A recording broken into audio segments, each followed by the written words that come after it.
Hello and welcome back. And so in this final segment of this lesson, we want to talk about reasons for climate change. So why is it that the climate of the Earth changes? There's actually a lot of different reasons why the climate might be getting hotter or the climate might be getting colder. So I want to run through some of those with you. So the first one is the energy output of the sun. So we're going to find out that the sun gets its energy from nuclear explosions, and occasionally the sun gives off more energy and sometimes it gives off less energy. This has to do with sunspots, and we'll talk about that later. But just take my word for it that it's on a 22-year cycle that the sun gives off more energy, and then it gives off less energy, and then it gives off more energy, and then it gives off less energy. Now, I know you're saying, but that's 2 cycles. Well, not really. So we'll talk about that later. But the idea, though, is that the sun sometimes gives off more energy, sometimes it gives off less energy, and it's on a 22-year cycle. So that would mean that every 22 years that the temperature of the Earth would increase and then decrease. Okay, then you've got the effects of carbon dioxide. So we said that carbon dioxide was a greenhouse gas. Now there's 2 different things that are going to be pumping carbon dioxide into the atmosphere. So one is going to be volcanoes. They produce carbon dioxide. And then the other thing is us. So we breathe out carbon dioxide, so do animals. And then also we produce carbon dioxide from our cars and from power plants. So those are mechanisms that put carbon dioxide into the atmosphere. So that causes the climate to heat up because it adds more greenhouse gases. But that's not the complete story, because the Earth removes carbon dioxide from the atmosphere. So that's going to be the plants remove carbon dioxide and turn it into oxygen, and then also the oceans remove carbon dioxide and turn it into limestone. So you've got 2 mechanisms that are putting it into the atmosphere and 2 mechanisms that are taking it out, and the question is, who's winning? So are we pumping more carbon dioxide into the atmosphere? Are we doing it faster than what nature can remove it? So I will let you come to your own conclusion about that. So go to the internet and find out and see what you think is going on. But we've really only been pumping carbon dioxide into the atmosphere for the past 100 years or so. So the Industrial Revolution started roughly a couple of 100 years ago. And but it really accelerated in the past 100 years. Okay, now let's look at another thing that can change the climate of a planet, and that's going to be called albedo.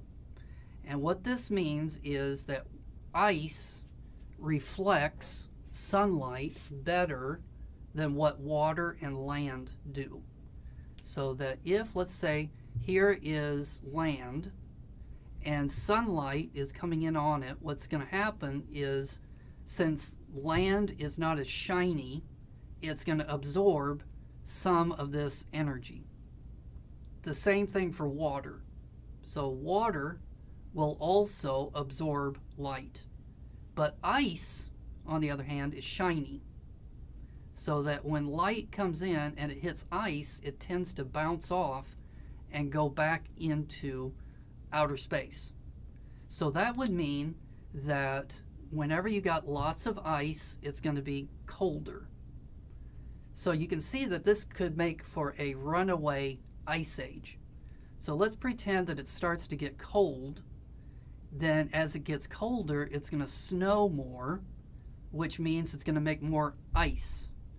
And the more ice it makes, the more light will be bounced off back into outer space, which is going to make it colder, which is going to make more ice. So once you start to make an ice age, it gets worse and worse and worse. Now, on the other hand, let's say that it's getting hotter. So the hotter it gets, the ice is going to melt, which means there's more water and more land, which means that the water and the land is going to absorb more heat, so it's going to get hotter. And the hotter it gets, the less ice you're going to have. So it's a positive feedback loop. Well, this has about a 10,000 year cycle. So about every 10,000 years, the ice ages occur and the Earth gets covered in ice. Okay, now let's talk about precession. So precession had a 26,000 year cycle, so that the Earth is tipped over at 23 degrees. And precession was when that tilt goes around in a circle like this, like a spinning top. So that was called precession. Well, that's not really going to affect the climate that much.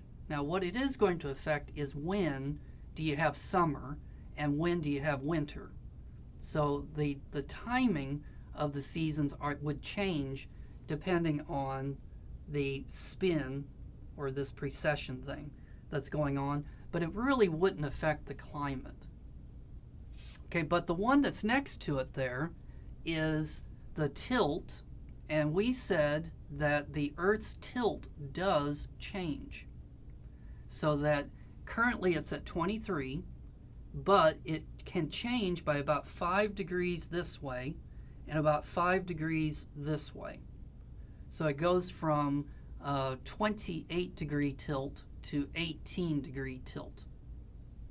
And the more it's tilted, the more severe the seasons become. So you can see how that would affect the climate. But remember that this has a 40,000 year cycle. So it takes 40,000 years for the tilt of the Earth to do this once. So it's probably not responsible for if the climate of the Earth has started to heat up within the past 100 years. It's probably not because of this. Okay, another thing is the eccentricity of the orbit of the Earth. Now, eccentricity is how stretched out the orbit is. So this has an eccentricity of 0, but this has a much larger eccentricity. It's more elliptical. So the actual shape of the Earth's orbit changes over a 100,000 year cycle. So sometimes it's a perfect circle and sometimes it's more of a ellipse, and it takes 100,000 years for that to happen. So you could see that the climate would be very non-changing if it was circular. If the Earth went in a circle around the sun, then that would mean all year long we would be getting the same intensity of light from the sun. But on the other hand, if it was an ellipse, then that would mean that sometimes we'd be further away from the sun and we would get less sunlight. Okay, another one is the orbit of the sun as it goes around the Milky Way galaxy. So we live in a rotating galaxy called the Milky Way galaxy. Now imagine the sideways view. Okay, so if this is let's pretend that circle there is the Milky Way galaxy, the top-down view. Now from the side view, it would look like this, looking at it edge on. Now let's look at what the sun is doing. The sun is actually bobbing up and down, in and out of the plane of our galaxy. So as the sun is rotating around the Milky Way galaxy, at the same time it's going up and down while it's doing that. So have you ever seen the horses on a merry-go-round ride? And so the horses are going around and around, but yet at the same time they're going up and down. So that's what the sun is doing, because what happens is whenever the sun gets above the plane of the galaxy, gravity of the galaxy pulls it down. But when it comes down, it overshoots and goes underneath the galaxy. But then the gravity of the galaxy pulls it back up again.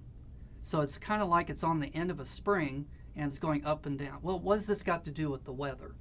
So whenever the sun is above the plane of the galaxy, it gets extra energy from the center of the galaxy. So the center of our galaxy is called the galactic bulge, and it is an area of concentrated stars in the middle of our galaxy, and we would get extra energy from those stars because we'd be able to see them, because we would be above the plane of the galaxy.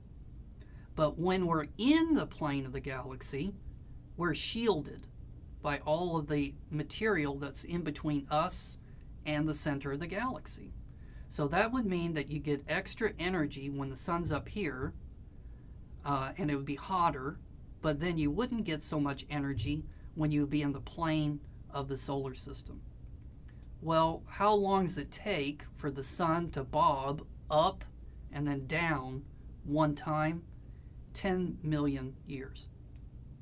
Okay, then another thing is that the Earth and the sun are going through dust. So as they're going around the Milky Way, they're traveling through clouds of dust. And when you go through a cloud of dust, then the sunlight gets a little bit dimmer from the sun. So this has a 200 million year cycle, because it would take 200 million years for the Earth to go completely around the Milky Way galaxy. And then lastly, let's talk about the plates. So plate movements. So the North America and Europe are moving away from each other at a rate of about 1 centimeter per year. Similarly, North America and Africa are moving away from each other. But in the future, eventually all the continents are going to come together again. Now, the last time that this happened, it was called Pangea. So that was when you had all of the continents assembled into one gigantic supercontinent. Well, what did we say was the effect of water on climate? We said that if you had an island like England and it's surrounded by water, the climate is pretty mild. But on the other hand, if you're in the middle of a continent and you don't have water around you, then the climate is going to be more extreme. Hotter summers, colder winters. So that when all the continents are spread out, that's a good thing. It helps to moderate the climate of the world. But on the other hand, when all the continents are together as a supercontinent, then you get kind of weird weather. And later in the course, we're going to talk about one time when all the continents were together and it made a supercontinent called Rodinia.